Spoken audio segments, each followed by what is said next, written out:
In the following tutorial, we are going to begin focusing on how to create curved sloped roads that you see here.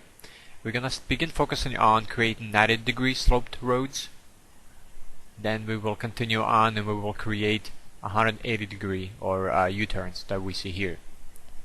There's a few extra steps that we need to take in order for us to create a smooth surface that begins to curve and slope down or up.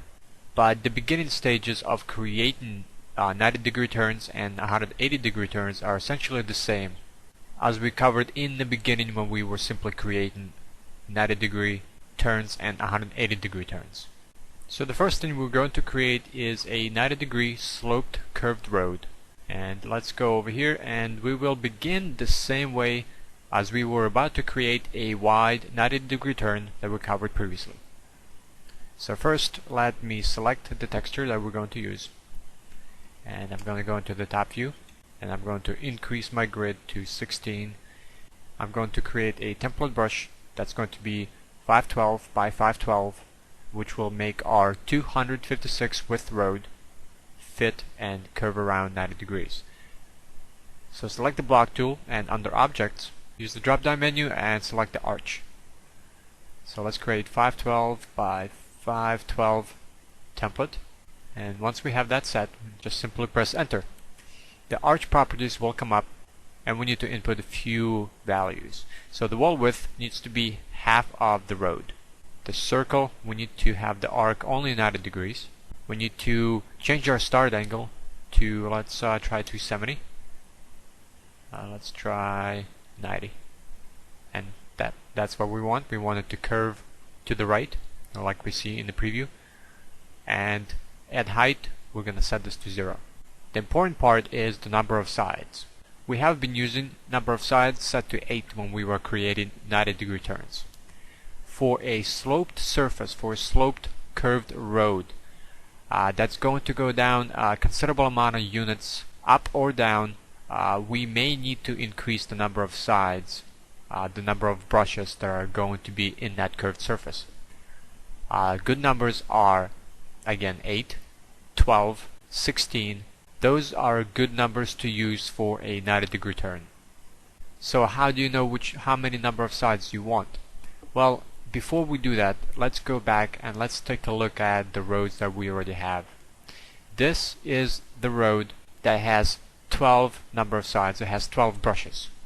And as it's curving down to the lower portion of the road, the distance between the higher ground and the lower ground is set to 96 units. And as it's curving down, 12 brushes make it a really nice curved surface coming down. The number of brushes that you want to use all depends on how far you want this curved surface to go down, how many units, as well as how complex you want this brush to be. This is 12, and in my experience, 12 brushes a good number to set for a 90-degree turn. If we take a look at this brush here, this is composed of 8 brushes. The reason you see these lines is because this brush has been triangulated, but it started off as 8 brushes. So if we take a look at here, the distance between this road and the lower is 128 units. So the curved surface that's coming down using 8 brushes and going down 128 units is a bit too rough. You can see that some of the edges of each brush is not as smooth as the 12 brushes.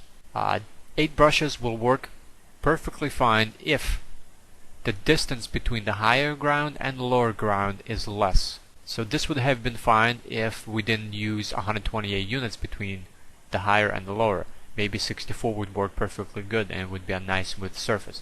So you have to take into consideration how many brushes that you want to use and the units that it will go down from the higher road to the lower road.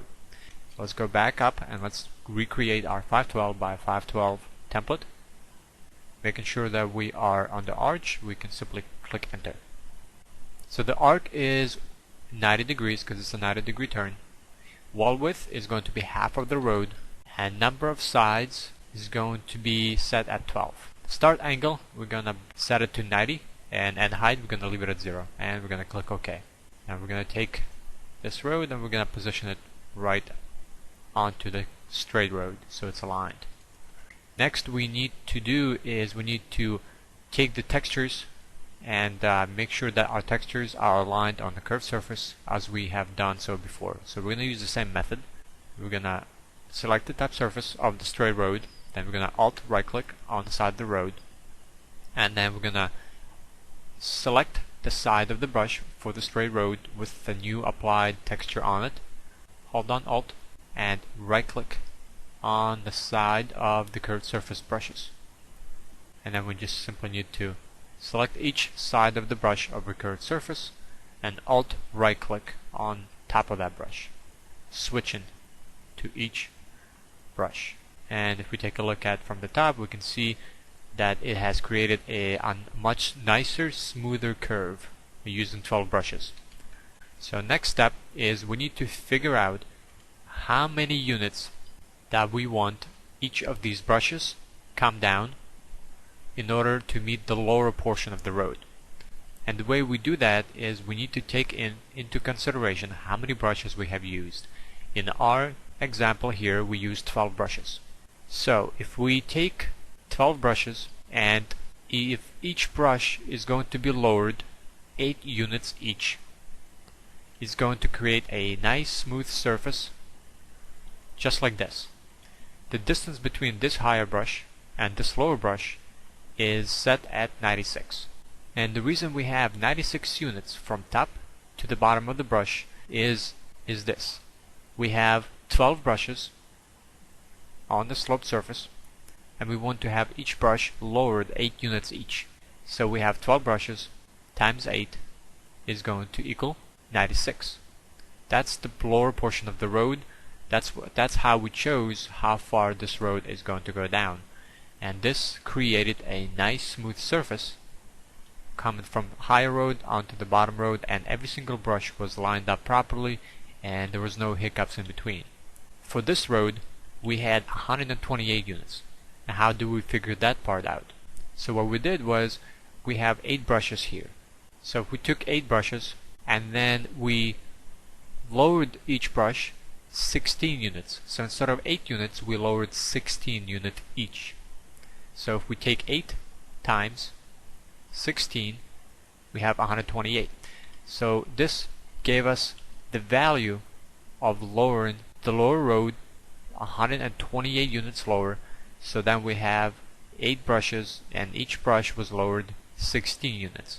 So you have an option of lowering each brush either 8 or 16 units. This will determine how steep your slope will be, and this will also determine where the lower portion of the road should be so it lines up properly.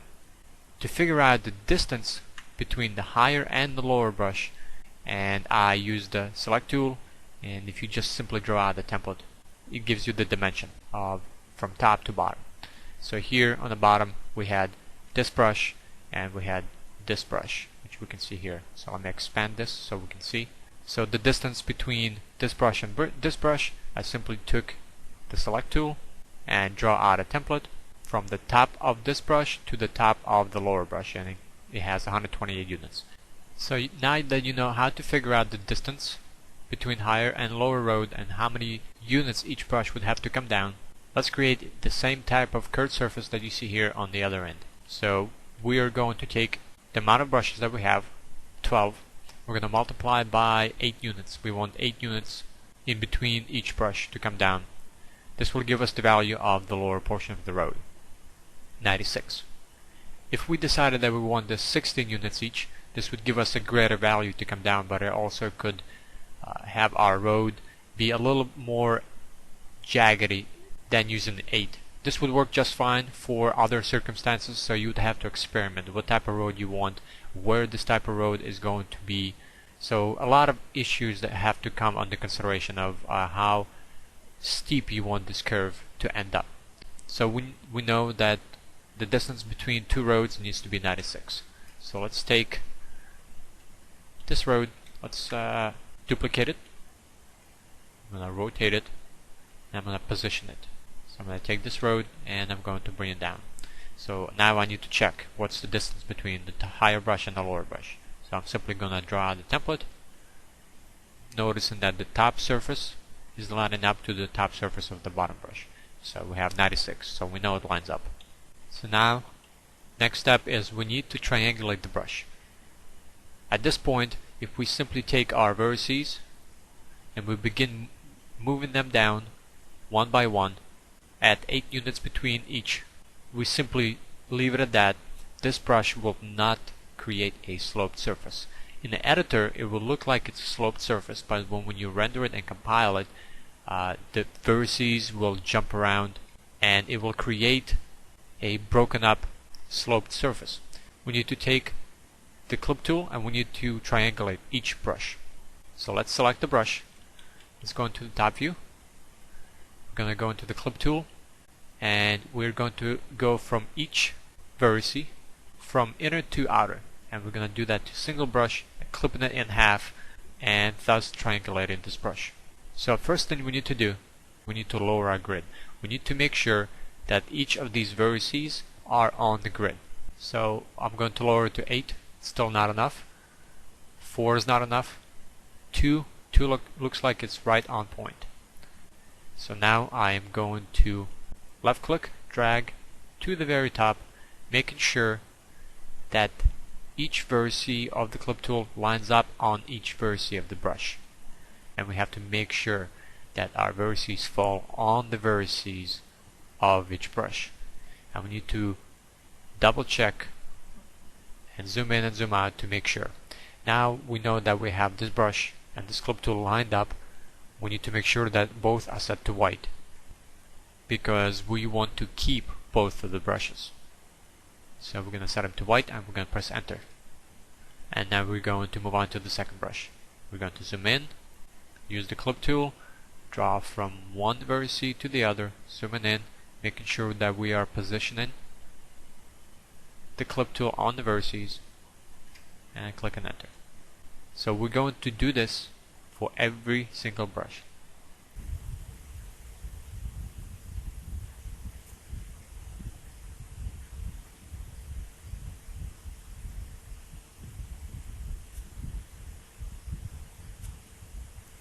And here we are. Here we have every single brush triangulated. Our next step is we need to move each vertice 8 units down from the top, going all the way down. First we need to move the outer vertices to match the road on the bottom. So select the brush, click on the vertices until you see all white. Go into the top view, and with the vertex tool selected, left click, drag over the top vertices, and you have a template. It's going to be a marquee selection. So once you have the marquee selection template created, click enter. It's going to select everything underneath. If you don't do that and you try to click each vertice, I just will not select every single one of those. So now we need to bump up our grid a bit, and then we're going to take this and we're going to lower it to the bottom. So this is what we have now. First brush and the vertices are being lowered to the lower portion of the road. Now, since we already figured out the distance of each vertice brush that needs to be lowered is 8 units, we just simply need to take the time and select each set of vertices of the brush, and we need to lower them 8 units higher than the previous set. The important part of this is making sure that you select the proper vertices. That means checking in the perspective viewport, making sure that you select everything, and then going to the side or the front and lowering your grid enough to where you see your vertices on the grid. If you try to move them down with a grid snapped higher, you'll see that these vertices are not on the grid. So when you try to move these, they'll snap back on the grid and thus ruining your curved sloped surface. So you gotta make sure that you lower your grid just enough. Sometimes you'll need to lower it to 1. And what we need to do is we need to notice as we move these down that the distance stays exactly the same as it was on top as we move them to the bottom. So here, if I lower it down and if I move it over and I continue lowering it and I forget where it was, it's going to create problems. So you got to be very careful and very patient and meticulous. So first lower them down to the same distance, and then we know that we need to move them up 8 units. So we are on a grid of 2, so each time I move, it's 2 units, 4, 6, 8. So now we moved the second set, 8 units, and now we just continue moving the third set and so on, making sure that I check in the perspective viewport, going to the side, make sure they're on the grid, and I just lower them down and then move them 8 units. 1, 2, 3, 4, 5, 6, 7, 8. And I need to do this to every single brush. And by the time we get to the top, this will create a smooth curved surface that we will not need to rework, because we already figured out the units that each brush needs to move. So now if I choose my selection tool or finalize, we can see that our curved surface beginning to take shape. Select it again, go back to the vertice mode, and continue.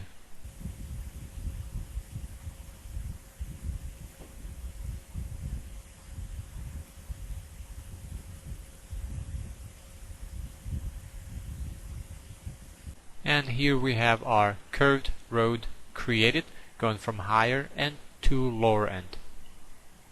It's a nice curved smooth surface with the texture curving along the road, creating a nice steep curved sloped road.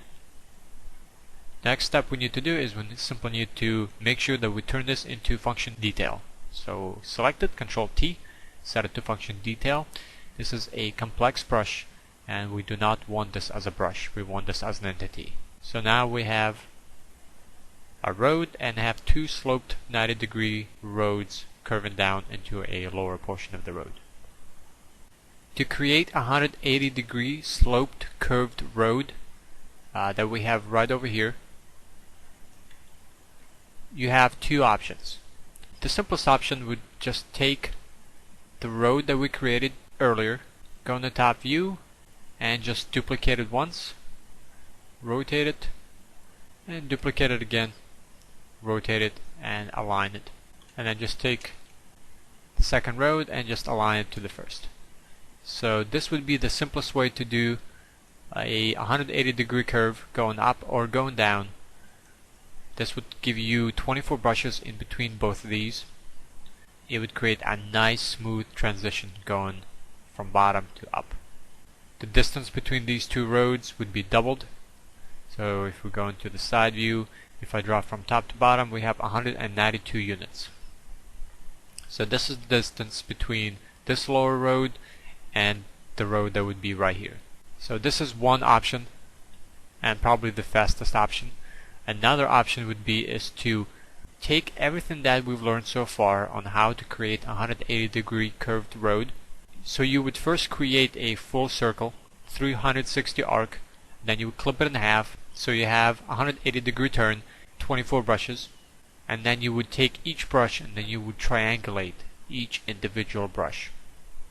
Then you would figure out the distance between the higher road and the lower road and how steep you would want this to have, and then you would take 24 brushes, this is what we have here, and then you would multiply by 8 or by 16, depending how, again, steep you want this to have. This current distance between these 2 brushes is 192, just like we have right over here, and the distance between each brush is 8 units. So then you would just simply do the same steps as we just covered on how to create a 90-degree sloped curved surface here. This would take a little bit longer to make because you have 24 brushes to worry about, and you would have to move each individual vertice 8 units down or 16 units down, depending on whichever one you decided to do, and slowly make sure that all these curved surfaces line up to the bottom of the brush. This took me about 10-15 minutes to do, but I have a single brush curving down, and it's just another option for you to make if you decided that you wanted to have a single brush and you wanted to spend a little bit more time creating this. So now up to this point we've created simple straight brushes using textures to create curved surfaces. We went into and created a 3-way and a 4-way intersection. We created tight 90-degree turns. Then we went in and we began creating wide 90-degree turns as well as wide 180-degree U-turns. We then expanded a little further and we began creating sloped 90-degree roads as well as 180-degree sloped roads. So with all this, you have everything that you would need to know how to create various roads and complex interlocking roads that could expand an entire city. The next step would be is to begin figuring out how to block these sections off. So we have roads, but next we need to figure out what do we do with these gaps? How do we fill them in? And what happens after the roads are created?